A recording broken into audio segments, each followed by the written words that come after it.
invité avec nous chaque soir pour décrypter les mouvements de la planète marché. Geoffroy Lenoir est à nos côtés, co-directeur de la gestion collective chez Ophi Invest AM. Bonsoir Geoffroy. Bonsoir Grégoire. À nos côtés également Dorian Foulon, que nous accueillons pour la première fois, stratégiste junior chez Cholet Dupont Oudard. Bonsoir et bienvenue Dorian.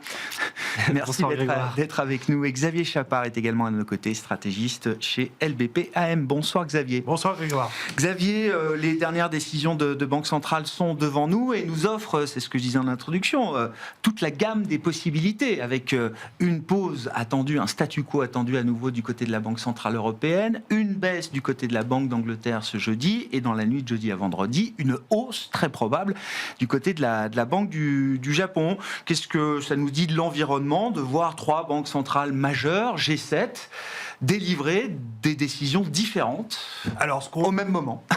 Oui, ce qu'on pense, c'est qu'on est à la fin du cycle général de baisse. On a eu 150 points de base de baisse de taux global dans le G10 depuis 2024. Donc ça, et en gros, on reste sur une tendance de légère baisse au global, si je prends toutes les banques centrales, mais beaucoup moins fort et moins rapide, avec justement des divergences entre les différentes banques centrales.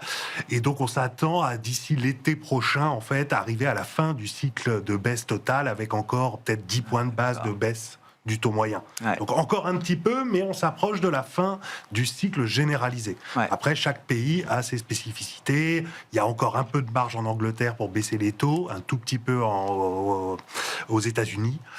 En Europe, on voit qu'il n'y a pas de volonté d'aller plus loin, même si on pourrait espérer encore un peu de baisse. A priori, il n'y en aura pas.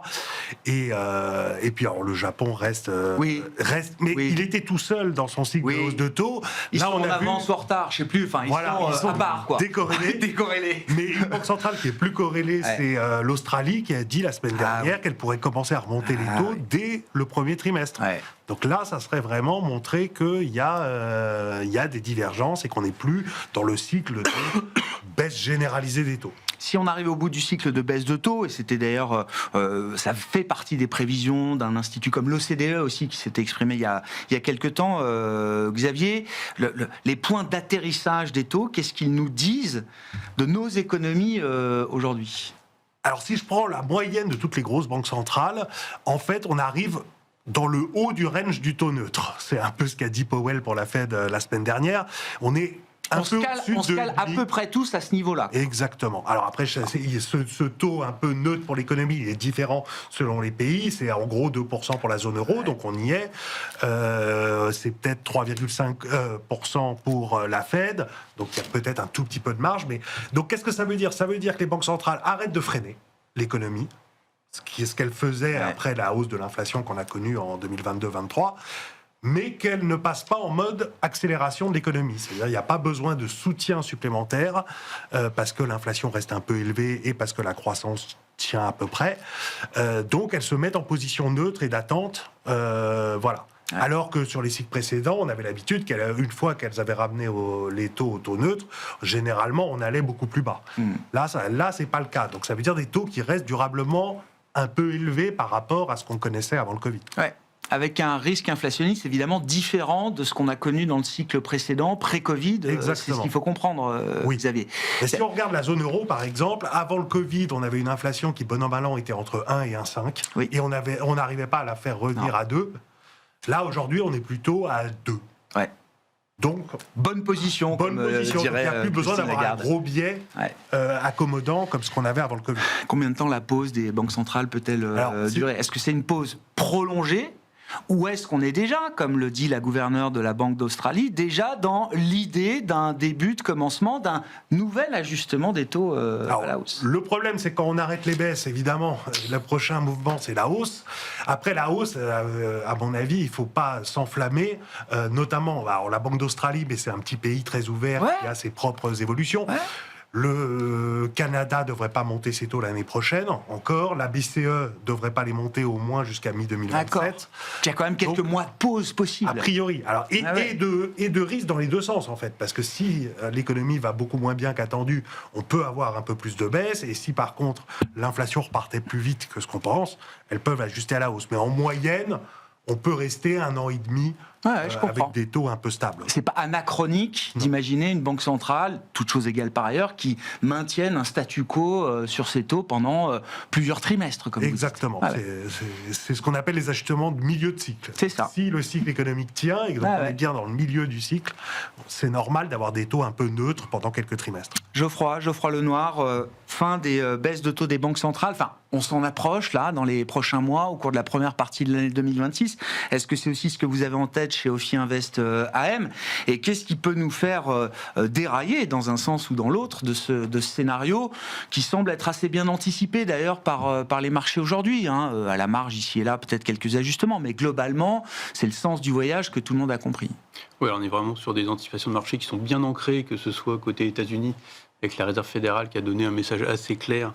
Ça a été dit, a priori pas de baisse de taux à venir dans les prochains mois. On va se laisser le temps de voir un petit peu les données. Je rappelle qu'on a eu une période de shutdown aussi. On n'a pas eu toutes les données. On va attendre les données sur le front de l'emploi aux États-Unis. Ça va être assez intéressant à regarder, même si aujourd'hui on ne s'attend pas forcément à quelque chose de très mauvais. Hein. Disons que voilà, il y a une tendance.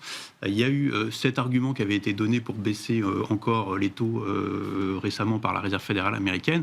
Maintenant, on verra ce que nous donnent les données de l'emploi. On aura les données d'octobre et novembre, hein, donc c'est ça qui sera intéressant à surveiller. Et puis sur le front de l'inflation, c'est vrai qu'on n'a pas les données d'octobre et on va avoir les données de novembre qui vont être publiées. Donc c'est vrai que c'est un peu exceptionnel, il faut le rappeler, de ne pas avoir toutes les données. Mais dans l'ensemble, ça laisse aujourd'hui un peu de temps pour la Réserve fédérale pour baisser ses taux. Alors, ce qu'on voit dans le marché, c'est qu'il y a une demi-baisse anticipée pour le mois de mars et une d'ici l'été prochain, on va dire. Une complète d'ici l'été prochain. Voilà. Et ça correspond un petit peu à ce qu'a dit, ce qui est dans les dots, les dots de la Fed, avec une baisse donc en 2026 et je crois une autre plus tard. Nous, ce qu'on voit côté Ophi Invest, c'est qu'on se dit qu'il y a encore peut-être 1 à 2 baisses sur 2026 et après qu'elle devrait en tout cas être en pause. Alors c'est pas tellement différent de ce qu'elle a fait les années précédentes, hein, parce que c'est vrai que si on revient un petit peu en arrière, 2024, la Fed a baissé 3 fois sur la fin de l'année. 2025, là on voit qu'elle a baissé 3 fois sur la fin de l'année. Alors on peut se dire qu'elle peut peut-être faire une pause pendant quelques mois et puis rebaisser encore un petit peu selon les anticipations d'inflation et les perspectives sur le chômage. Alors il peut se passer plein de choses d'ici là. On aura les midterms, on aura peut-être des évolutions sur d'autres dossiers avec les droits de douane. Alors les droits de douane, on voit que les droits de douane, tout n'est pas complètement passé, donc c'est pas forcément trop inflationniste de ce côté-là. Donc l'inflation a l'air d'être bien ancrée et on est vraiment dans un phénomène un peu de Goldilocks aux États-Unis. C'est ce que nous vend Powell, hein. Plus de croissance et moins d'inflation. Donc je sais pas comment le dire autrement, mais c'est le scénario idéal, quoi. Alors c'est Goldilocks ou c'est moins stagflationniste que craint. C'est vrai. Parce que je regardais par rapport à la fin de l'année dernière, les dernières projections de la Fed, c'est quand même un PIB qui est au même niveau que ce qu'il prévoyait il y a un an pour les prochaines années en prévision, et une inflation qui est 1 point au-dessus de ce qu'elle prévoyait. Donc il y a quand même un choc stagflationniste, mais qui est beaucoup moins fort et plus graduel que ce qu'on pouvait craindre.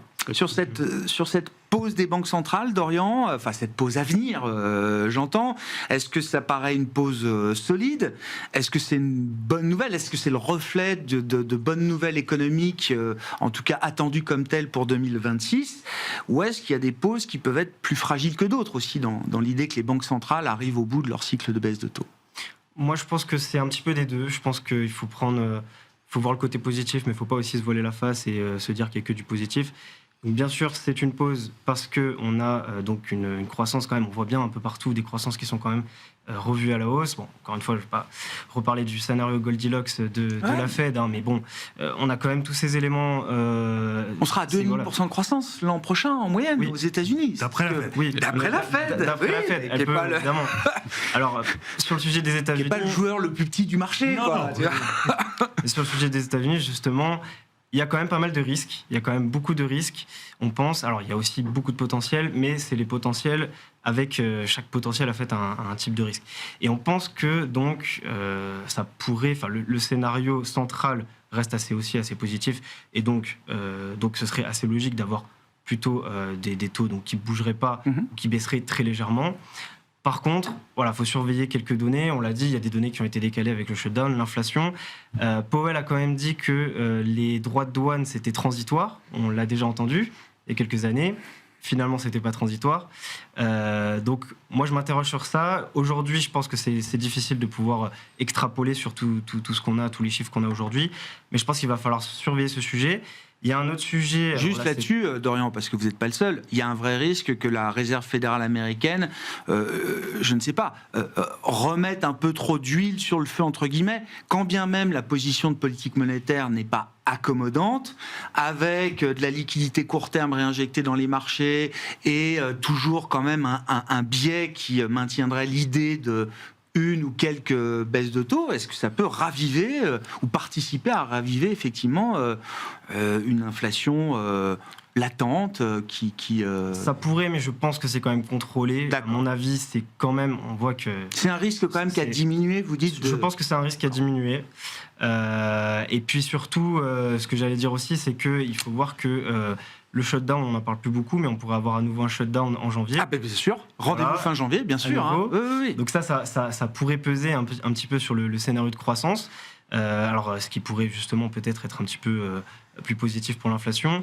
Mais donc on va voir la réponse de la Fed à ça. On va voir déjà si on a à nouveau un shutdown, parce que le problème central sur l'Obamacare n'est toujours pas résolu. Et on sait aussi que le shutdown qu'on a eu il y a un mois a coûté à peu près 1,5 point de PIB. Qui seront rattrapés et qui sont en train d'être rattrapés si on n'a pas de shutdown à nouveau. Mais si on a bien un shutdown en janvier, c'est une nouvelle problématique. Et il y a une perte sèche peut-être à l'arrivée, effectivement, d'avoir deux shutdowns coup sur coup. Exactement. Donc c'est ça qu'il va falloir surveiller, je pense, de près. Après, concernant les autres banques centrales, nous, sur la BCE, on est plutôt, on partage à peu près le consensus, mais on pense qu'il pourrait y avoir aussi une surprise venant de l'euro. Donc à surveiller là pour la BCE, l'euro de près, parce que si on a une poursuite de la hausse de l'euro, à mon avis, je pense que la BCE ne laissera pas dériver l'euro. Je ne pourrais pas donner forcément un niveau, mais peut-être un 25, autour des 1,25 si jamais. Nous, on est plutôt dans ce scénario-là de poursuite de la hausse de l'euro. Si jamais on arrive sur ces niveaux-là, on pourrait avoir une surprise dans le sens où elle rebaisserait ses taux pour freiner un petit peu la baisse de l'euro, surtout si en plus la Fed baisse davantage que ce qui est anticipé, donc ce qui pourrait peser davantage sur le dollar. Xavier, vous le disiez, on abandonne l'idée que la BCE baissera à nouveau ses taux parce qu'il n'y a pas une volonté politique affichée de le faire. Et évidemment, c'est le travail du prévisionniste de s'ajuster au capital politique tel qu'il est signalé au sein de la Banque Centrale Européenne. Mais qu'est-ce qui pourrait faire dériver la BCE de cette position dite confortable aujourd'hui ? Est-ce que ça peut venir du change ? C'est vrai, oui, ça peut venir du change, ça peut venir de... si les États-Unis ralentissent plus à cause du shutdown ou d'autres raisons, évidemment, ça pèserait sur les perspectives zone euro. Il n'y a pas grand-chose qui pourrait faire monter les taux là à court terme. D'accord. Enfin, je ne vois pas très bien ce qui pourrait... Voilà. D'accord. Donc, le biais, pour moi, il est encore baissier s'il y a un risque. D'accord. Enfin, s'il devait bouger, ça serait encore baissier en 2026. Mais c'est vrai qu'on a de plus en plus de mal de voir pourquoi la BCE, ce qui va faire bouger la BCE, parce qu'il y a l'air d'avoir un consensus assez fort. Alors, il y a Villeroy qui essaye de maintenir... Qui disent que le jeu reste ouvert dans les deux sens, d'une certaine manière. Mais voilà, ils sont un peu seuls au sein de la BCE à plaider pour une baisse. Donc, mais voilà, moi je pense que le risque, il est quand même plutôt une baisse si on a une mauvaise surprise sur l'euro ou sur la croissance extérieure. Bon. Sur la Fed, je reviens à ce scénario Goldilocks, effectivement, que vous décriviez et qui est vendu par la Fed au marché. Geoffroy, est-ce que c'est un scénario qui est trop beau pour être vrai ? Enfin, je veux dire, se dire qu'on n'a quasiment toujours pas d'atterrissage de l'économie américaine, alors peut-être que là, on a marqué un point bas au cours de cette année 2025, donc qui sera quand même une année solide encore pour la croissance nominale américaine. Qu'est-ce qui peut venir gripper ce scénario d'une forme de reprise, de réaccélération de l'économie américaine? Oui, c'est vrai qu'il y a plusieurs... Il faut toujours regarder les scénarios alternatifs. Alors, c'est vrai que le scénario central, chez nous, prend plus d'ampleur. Et c'est vrai que ça, c'est important de le souligner. Le scénario, finalement... Qui se consolide, alors. Qui se consolide, voilà. C'est vrai qu'on a quand même des signaux assez positifs sur la croissance américaine. Alors, peut-être pas 2,5 l'année prochaine, mais autour des 2%, ça serait déjà un beau niveau de croissance par rapport à cette année. Ça montre que, voilà, il y a une légère progression. Tout se porte plutôt bien. Après, il faut toujours surveiller le consommateur américain. On sait qu'il y a quand même un peu de fragilité, surtout sur les classes populaires. Et après, ce qui peut venir faire dérailler un peu la machine, ça serait à nouveau des discussions sur l'indépendance de la Fed, un président de la Réserve fédérale américaine qui serait peut-être un petit peu trop dovish, donc qui aurait tendance peut-être à baisser trop les taux, ce qui pourrait inquiéter le marché en relançant des craintes d'inflation, on va dire, à plus moyen ou long terme. Voilà, pour nous, c'est un scénario qui est peu probable. C'est vrai qu'on a eu les gouverneurs des banques régionales qui ont été renommés en avance. C'est un peu sous les radars, parce que c'est pas le genre de décision, même pour les passionnés de banque centrale, qu'on suit régulièrement, mais là, c'est fait. Voilà, à l'unanimité, le board a reconduit tous les gouverneurs de Fed régionales qui le souhaitaient, et donc ça a tué dans l'œuf, j'allais dire, la possibilité de manipulation ou de changement des règles, on va dire, en dernière minute. Remanier, on va dire, le board. Aujourd'hui, il n'y a pas trop de discussion là-dessus. C'est plus le remplaçant de Jérôme Powell. Bon, et donc un Kevin vaut l'autre, ou est-ce qu'il y a un Kevin qui est plus market-friendly qu'un autre? Je parle de Kevin Hassett et de Kevin Warsh, bien sûr. Là, aujourd'hui, il n'y a pas forcément de préférence pour le marché. On voit que Trump a rebattu un petit peu les cartes après une annonce qu'il a faite sur le fait qu'il avait encore cette possibilité de nommer l'un des deux Kevin. Alors, c'est pas lui qui le nomme, c'est Scott Bessent, mais bon, on va dire que c'est... Et le Sénat valide, je rappelle. Toujours quand même un rôle... Le Sénat valide, mais on pense que Donald Trump est quand même assez clé dans la décision.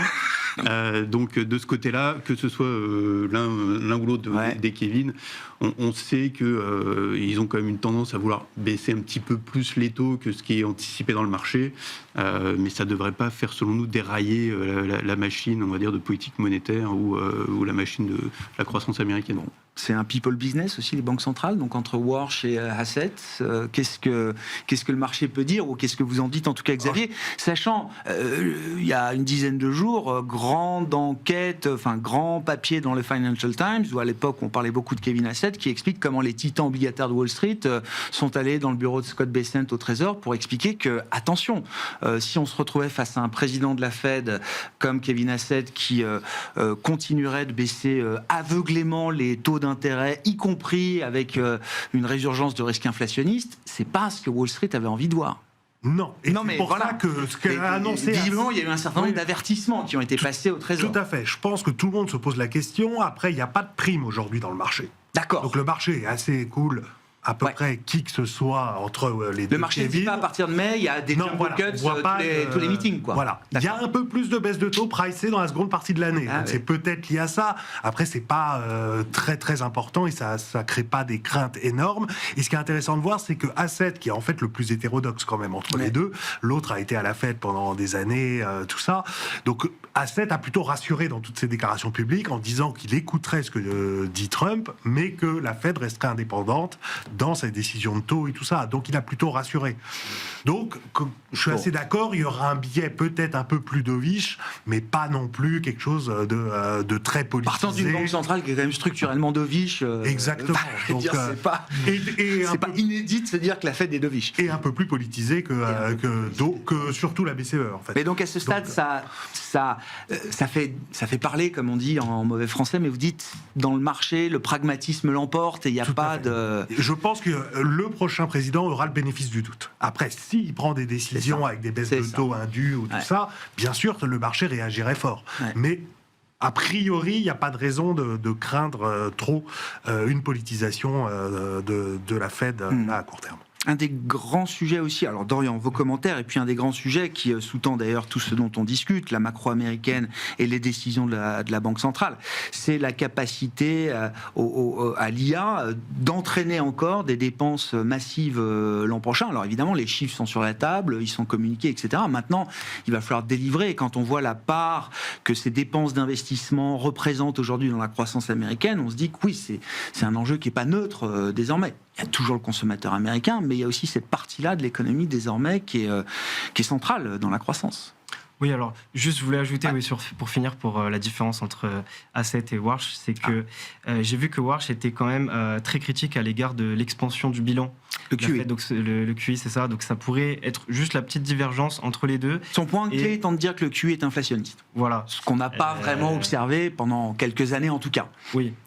Donc ça pourrait être juste pour ajouter ça pourrait être la seule petite différence entre les deux. Et l'un dans l'autre, j'ai l'impression quand même que Hassett pourrait être un petit peu plus dovish que Warsh. Ouais. D'accord. Donc pour revenir sur le sujet de l'IA, alors l'IA, c'est vrai qu'on voit que dans les chiffres aujourd'hui, pour le moment, ça délivre. Dans les prévisions, c'est un peu plus mitigé dans le sens où par rapport à ce qu'on attend, et les attentes sont très élevées aujourd'hui de la part des investisseurs, ça a pas mal déçu, on l'a vu sur les dernières publications, notamment de Broadcom, Broadcom qui avait beaucoup monté quand même, et qui a d'ailleurs bien plus ça a doublé depuis avril, Broadcom. Voilà, et qui a fait bien mieux que Nvidia. Maintenant aussi, on voit, et nous, ce qui nous rassure, entre guillemets, un petit peu, c'est qu'on voit une sorte de rotation au sein des valeurs IA et technologiques plus généralement. Il n'y a pas seulement... on pense qu'il peut y avoir du coup certaines valeurs comme Nvidia qui d'ailleurs a sous-performé depuis le 30 octobre à peu près le marché et qui d'ailleurs est plutôt même en tendance baissière, alors qu'en fait le marché a continué à faire des plus hauts, alors si on exclut la séance de vendredi évidemment, mais on pense qu'il peut y avoir ces rotations qui peuvent soutenir un petit peu le marché. Il y aura des gagnants, il y aura des perdants, ça c'est sûr. Dans les investissements, c'est un sujet évidemment très important, les capex, il faudra les surveiller. C'est compliqué aujourd'hui de dire telle ou telle valeur sera la gagnante de demain et telle ou telle valeur sera la perdante. On le voit avec Broadcom. On le voit avec Broadcom, exactement. C'était la gagnante. Personne en début d'année aurait dit que Broadcom allait prendre 100% et que Nvidia allait faire comme le marché, grosso modo. Exactement.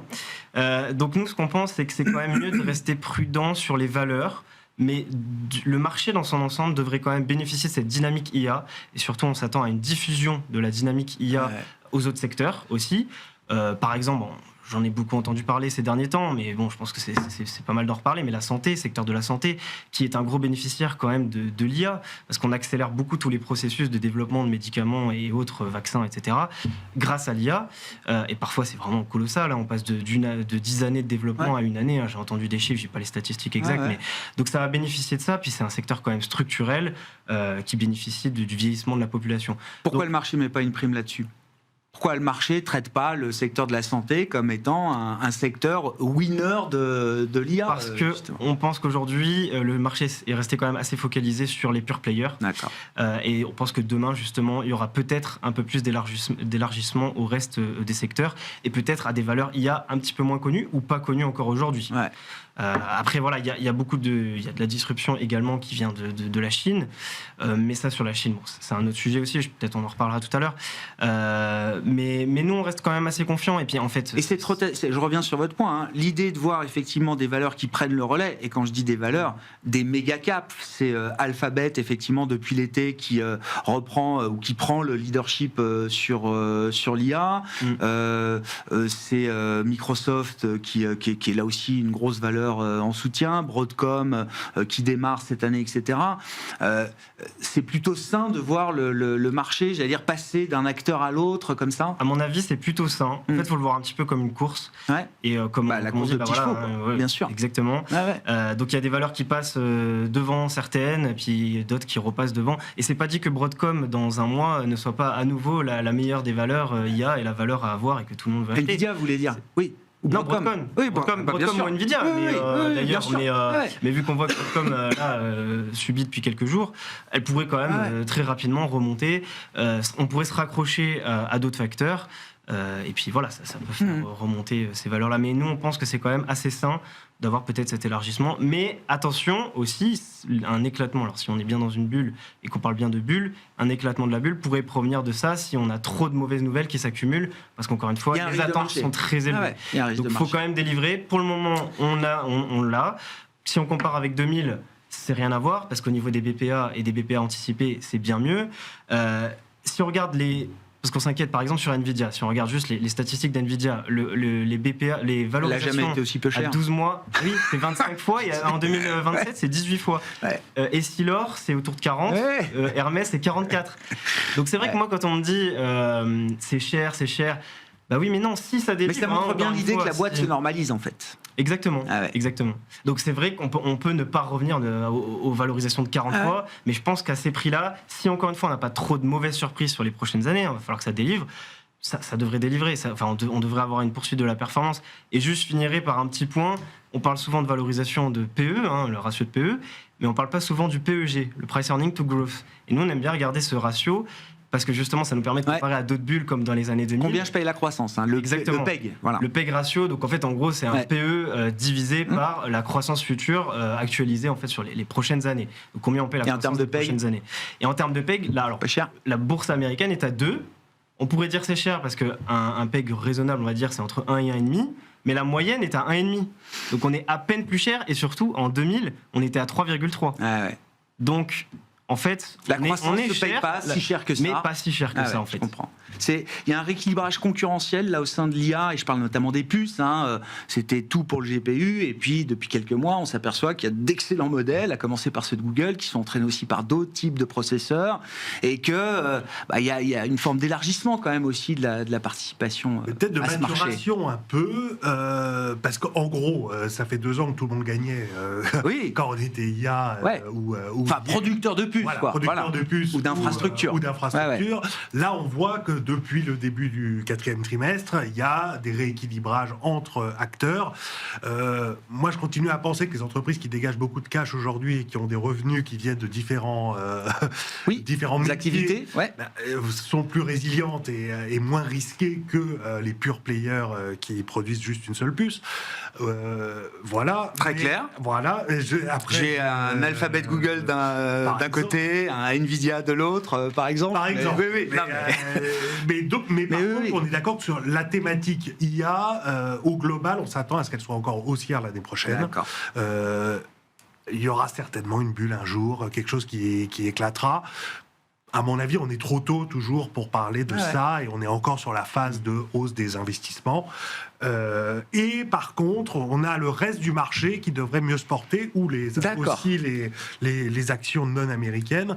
En gros, quand on regarde la croissance des bénéfices, cette année, on a fait 13%, quelque chose comme ça aux États-Unis. C'est que de l'IA. D'accord. Et de la tech. Et l'an prochain, ce sera un peu mieux réparti. Alors. Exactement. D'accord. Cette année, l'IA et la tech faisaient plus de 50% de bénéfices. L'année prochaine, on risque d'être à plus de 20%. Et par contre, le reste du marché faisait à peine plus que 0. Et donc, on va voir revenir des dynamiques plus favorables sur d'autres pans du marché, d'autres types de secteurs. Et pour l'Europe, c'est pareil. On était à 0 de croissance de bénéfices cette année, et on devrait être au-delà de 10% l'année prochaine. D'accord. Et donc c'est plus on prend quoi, tous les secteurs en retard, ou il y a quand même une logique qui peut s'installer justement dans l'idée d'un rattrapage ou d'un élargissement de la performance? Alors, je pense qu'il y a un élargissement de la performance géographique. Après, en termes de secteurs, il y a des secteurs en retard sur lesquels il faut revenir, comme la santé, on est assez d'accord là-dessus. Le luxe, par exemple, c'est plus compliqué. Parce qu'on voit que la demande chinoise domestique reste sous pression, et donc évidemment, et si l'euro se réapprécie, ça reste plus compliqué. Mais les secteurs cycliques, tout ce qui a été impacté par la guerre commerciale, tout ça, là, ou l'auto, parce que la régulation a l'air d'être un peu... ça y est, c'est fait a priori, c'est ce que nous dit le FT. On va reporter effectivement les échéances d'interdiction de moteurs thermiques. Qui peuvent rattraper pas mal. L'auto se comporte un peu mieux en Europe depuis quelques mois maintenant. Il y aura de la dette IA en plus l'an prochain dans le marché, ça a déjà commencé, Geoffroy, ça aussi, ça va modifier quand même les marchés de crédit. C'est un nouveau driver qui arrive dans ces marchés de crédit avec des émetteurs qu'on n'avait pas l'habitude de voir, en tout cas sur ces tailles d'émissions. Je parle de la tech américaine en l'occurrence. Oui, c'est un sujet important à suivre, parce que c'est assez nouveau d'avoir autant de dettes émises. Alors ça, ce qui sera intéressant de voir aussi, c'est la façon dont les émetteurs, les sociétés vont se financer. Ils ne vont pas forcément émettre de la dette traditionnelle sur les marchés comme n'importe quel corporate. Ils vont se financer peut-être à travers des véhicules spéciaux ou à travers des fonds de private equity. Donc c'est vrai que ça va être important de suivre vraiment la structure d'émission des dettes de ces sociétés-là qui vont émettre. Alors, on a parlé d'Oracle aussi également qui a baissé en bourse assez fortement de 12-13%.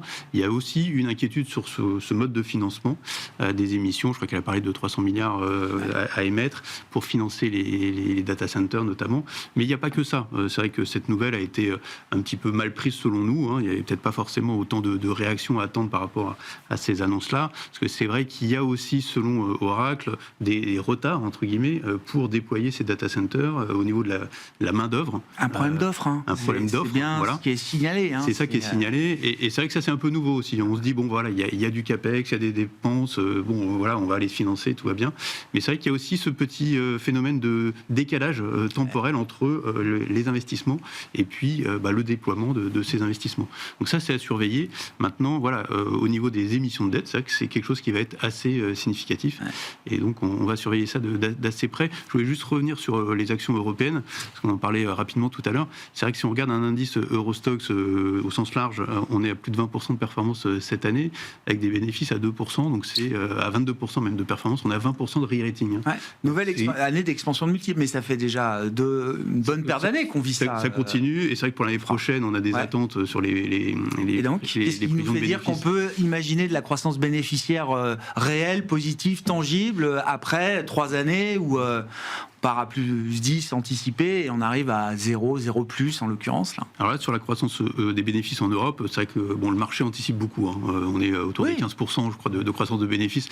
Alors on les aura peut-être pas. Si on est à 6, 7, 8, ça sera déjà très très bien. Et 6, 7, 8, on peut sans doute les faire grâce, on va dire, à toute cette dynamique qui est en Europe liée au plan de relance en Allemagne, alors qui est déjà bien anticipé, mais qui devrait délivrer ce qu'on attend de lui. Donc on a toujours cette discussion, est-ce que on va commencer à avoir des effets plutôt en début d'année qu'en fin d'année, donc ça jouera peut-être un petit peu sur le sentiment des investisseurs, mais dans l'ensemble, on a quand même des conditions qui sont assez favorables pour les actions européennes, et on pense que les indices européens pourraient en bénéficier. Et on verra aussi, on parlait de l'effet un peu de diffusion sur toutes les sociétés, tous les secteurs aux États-Unis. On peut avoir aussi cette partie-là qui va jouer. Notamment, on parlait du secteur de la santé. Alors, c'est vrai que le luxe, je partage l'avis, c'est peut-être moins évident. Mais c'est vrai qu'on a ce côté de diffusion qui peut être intéressant côté États-Unis et côté Europe. Donc, qui va permettre d'avoir peut-être un peu plus de l'ensemble du marché à cette tendance haussière. Xavier, puis Dorian. Juste pour compléter ce point-là, il y a une des grosses surprises sur la résistance de la croissance de la zone euro cette année, c'est l'investissement. Ah, mais bien sûr. En structure. Oui. Donc ça veut bien dire, et Lagarde l'avait noté... En France, l'IT, le logiciel, tout ça, c'est de l'investissement qui produit de la croissance aujourd'hui. Exactement. Et alors bien sûr, on n'est pas au niveau des États-Unis sur la construction de data centers et tout, et donc de drivers de la croissance, mais c'est quand même, pour une année où il y avait autant d'incertitudes, la guerre commerciale, tout ça, le fait que l'investissement des entreprises et l'investissement public en plus tiennent, c'est quand même un point très fort. Comment on se positionne sur les actions européennes, justement, là, d'un point de vue un peu stratégique, Dorian? Si je résume l'année 2025 en Europe, côté large cap, il fallait encore avoir des banques. C'était peut-être l'année même où il fallait en avoir plus que jamais. Et puis, tout ce qui tourne autour de la défense, qui est évidemment un pilier central aujourd'hui, qui guide les dépenses d'investissement publics et privés.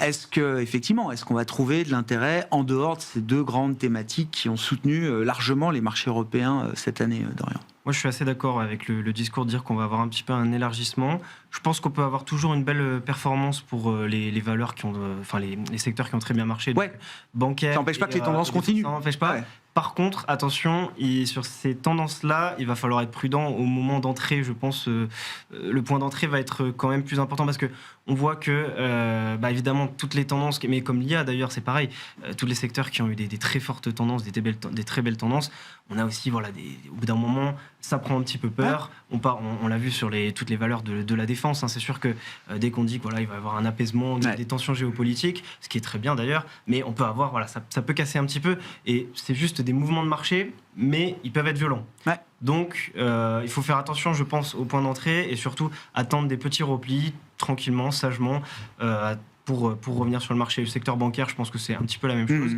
Et dans le même temps, c'est pour ça que je pense qu'on va avoir encore normalement une bonne année, peut-être plus volatile, mais quand même bonne. C'est que je pense que je partage tout à fait l'avis de dire qu'il y aura la diffusion aussi en Europe, avec peut-être des secteurs qui vont rattraper un petit peu, peut-être le luxe, mais on va peut-être pas avoir une surperformance marquée du luxe, mais en tout cas, on voit que sur les valorisations, on a quand même pas mal corrigé sur pas mal de valeurs.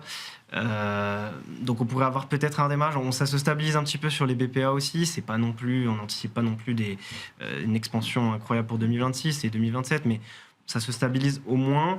Faudra voir comment ça évolue en Chine, en tout cas pour. C'est le point, effectivement, comme vous dites. C'est pas encore gagné, donc peut-être encore. On est encore un petit peu plus prudent, mieux sur le luxe par rapport à 2025. mais c'est pas non plus. On revient pas à l'âge d'or du luxe. On revient pas, en tout cas pas aux grandes années. À l'âge d'or D'accord. sur le luxe. Par contre, ça reste une tendance de fond de moyen long terme, enfin même plutôt long terme. Donc faut pas l'oublier non plus. Mais voilà, faut pas s'attendre à des performances incroyables en tout cas sur ce secteur. Effectivement, c'est intéressant. Vous dites le luxe, on va pas retrouver les années folles post-Covid et même le cycle d'avant qui avait été très très favorable à ces groupes-là, à leur valorisation. Ouais. Est-ce que c'était ça l'anomalie d'ailleurs, ces années-là, d'une certaine manière, Xavier, et quand vous dites on n'y reviendra pas, est-ce que c'est essentiellement lié à l'analyse que vous faites de la Chine et du consommateur chinois ? Oui, Oui. Parce que les C'est inégalités aux États-Unis, on voit bien que c'est pas prêt d'être mis en question, en tout cas pour l'instant. Par contre, oui, il y avait un très très gros driver chinois, et on voit que la stratégie chinoise, ça reste une stratégie très très mercantiliste, que ça soit côté exportation, ce qui est un problème pour l'industrie européenne, mais surtout importation. Ouais. L'énorme excédent commercial chinois cette année, c'est en grande partie parce qu'ils remplacent les importations par de la production domestique. Ouais. Ce qui est un problème pour la croissance du reste du monde. Ouais. Et, oui, pour l'Allemagne, pour nous, avec le luxe. Exactement, etc. nous pour le luxe, l'Allemagne pour l'automobile ou la machine-outil, bien sûr. Voilà. Ouais. Et donc ça, c'est des secteurs où il y a vraiment des cartes qui se rebattent. Ouais. Donc et c'est structurel. Ça paraît structurel. Oui, ça paraît structurel. On va voir le nouveau plan quinquennal chinois en mars. A priori, on va plutôt doubler sur ces politiques-là que de changer vraiment la tendance. Donc c'est ça qui nous fait être quand même assez prudent. Avec un focus technologique, innovation désormais en Chine qui est majeur. Hein. Et ce qui permet d'être sur pondéré Chine, enfin action chinoise, même si en domestique, la demande domestique a du mal à tenir. Ouais.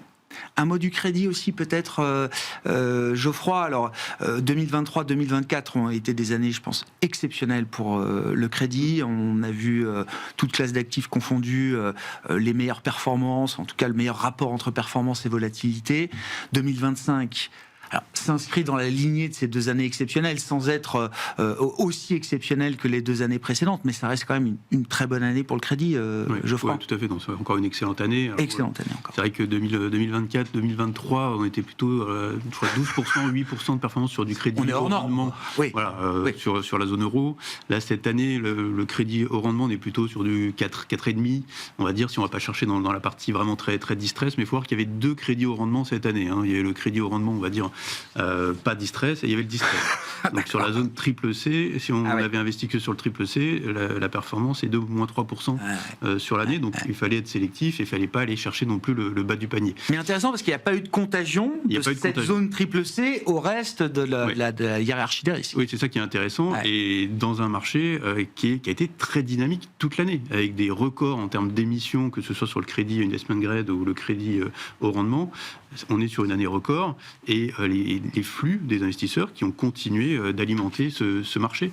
Donc c'est vrai qu'aujourd'hui, peut-être que ça paraît un peu décevant par rapport aux 2 années précédentes, mais on est quand même sur une année où les 2 classes d'actifs, crédit, investment grade et au rendement, offrent à peu près le portage de la classe d'actifs, donc le taux de rendement moyen de la classe d'actifs. Et c'est vrai que pour les années, pour l'année prochaine à venir, puisqu'on se projette, on est en fin d'année, on se projette en 2026. On pense que ça peut continuer sur ce niveau de performance. Maintenant, c'est vrai que les marges sont plus serrées. Les marges sont très serrées sur le crédit. Les spreads ont encore participé à la performance cette année. Hein. Tout à fait. On est sur des records en termes de resserrement de spread. Le crossover, l'indice iTraxx, qui est assez cité justement pour juger de la solidité de la classe d'actifs, on est à 250. Donc c'est un niveau extrêmement serré quand on était à 300 il y a pas si longtemps, ou 350. Donc c'est vrai que ça se comporte très très bien. Et notre seule inquiétude sur cette classe d'actifs, c'est justement que les spreads sont quand même très serrés et peut-être trop serrés. On a tendance à parler des marchés actions qui montent peut-être un peu trop. Le crédit, c'est un peu pareil. Est-ce que les spreads sont trop serrés, les marges sont trop serrées? C'est possible. Il y aura peut-être un peu de respiration, un peu d'écartement. Maintenant, la classe d'actifs garde son intérêt puisqu'on a quand même des taux, sur la partie des taux longs à 10 ans, des taux qui restent intéressants. Donc, ça reste des classes d'actifs à avoir en diversification dans un portefeuille diversifié. Merci beaucoup, messieurs. On s'arrêtera là pour ce soir. Ce tour d'horizon de l'actualité du moment en cette fin d'année 2025 et les perspectives qu'on peut avoir pour l'année 2026, au moins pour le démarrage de l'année 2026. Geoffroy Lenoir était avec nous, co-directeur de la gestion collective d'Ophi Invest AM, Xavier Chapard, stratégiste chez LBPM, et Dorian Foulon, stratégiste chez Cholet Dupont Oudard.